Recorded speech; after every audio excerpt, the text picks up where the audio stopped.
You wake up, not from a nightmare, not from a dream, from a notification. Your bank app refreshes. $100 million. Not pending, not frozen. Available. No explanation, no email, no, we'll call you shortly. Just 9 zeros sitting there like they've always belonged to you.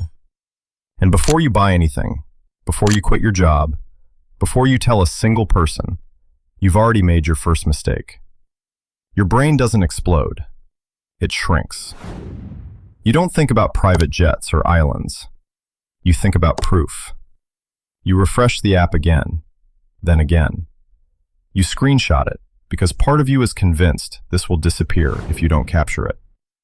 You think about paying off your parents' house, quitting your job in the most disrespectful way possible, buying something stupid just to make it feel real. But something else happens at the same time, a quiet realization.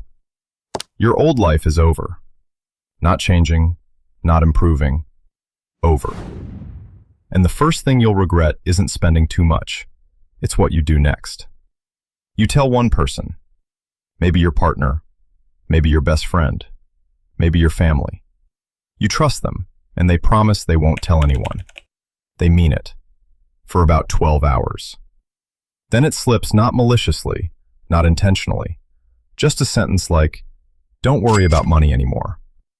That's all it takes. Because money doesn't move through banks first. It moves through people.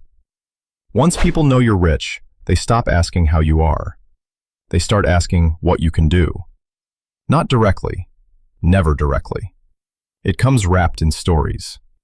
I wouldn't normally ask, but you're the only person I trust. If you don't help, I don't know what I'll do. You become a backup plan, a safety net, a solution. And here's the part nobody warns you about. You can't tell who's real anymore. Every compliment feels strategic.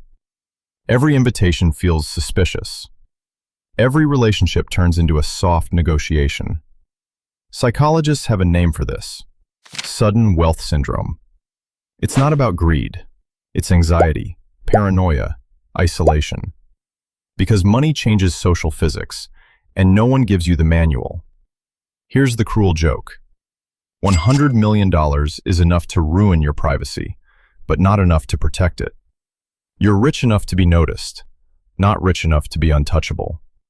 You can't buy a country, control the media, or disappear forever. You still live in the world, just louder. People judge your purchases, analyze your lifestyle, debate whether you deserve it. You stop posting, you stop sharing, you stop being honest. Because every opinion now has a price tag attached to it. You don't feel powerful, you feel exposed. Everyone thinks the regret is guilt, or fear, or losing friends. It's not. The real regret is boredom. Money removes friction.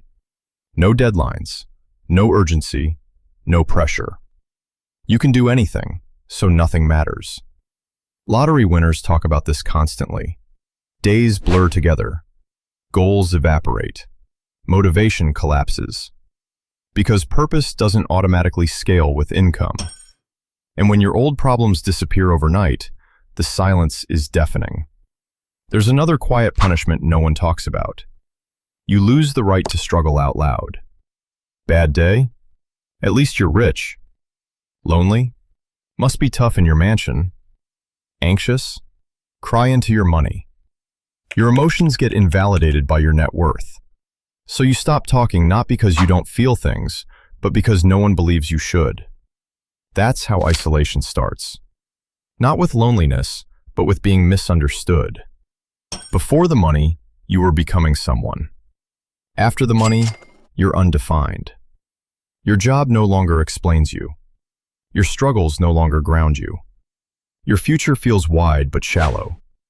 Startup founders talk about this after exits. Crypto millionaires talk about it after moonshots. Lottery winners talk about it quietly. You didn't just gain money, you lost context.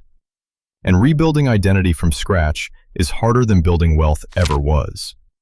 So what's the first thing you actually regret? It's not telling people. It's not spending wrong.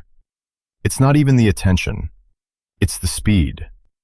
Wealth is supposed to arrive slowly, giving your psychology time to adapt.